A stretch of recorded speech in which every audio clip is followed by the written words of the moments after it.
Mani sauc Artūrs, esmu no Irlavas ar savu ideju ziemas braucamrīku, kurš sauc Viu.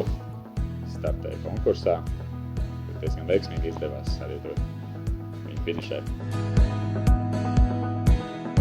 Tika stāv prezentācija, kas man pavisam jau lampadrozi uzsit. Gaidot tās atbildes, es jau biju palaidis garām, es domāju, ka es palicis kaut kur ārpus sarakstīs. Tā sajūta tajā brīdī, kad izrādās palikuši nenosaukti tikai pirmās vietas, un ka izrādās es tās. Bet tiešām tā tajā brīdī bija tāds šoka moments, un es tam sajūtu nemācēju izrādīt. Tas noteikti palīdzēja gan finansiāli, gan arī visādi savādāk, jo tad es tajā konkursu ietvaros atradu arī cilvēks un kontakts, kas aizvien man ir nākuši palīgā.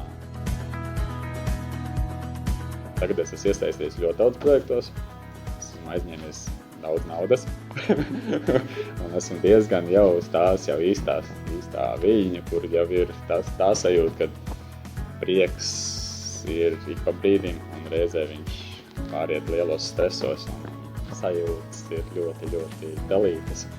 Galvenais, laikam, tas, ko es novēlu, noteikti ir nebaidīties, uzdrīkstēties, riskēt.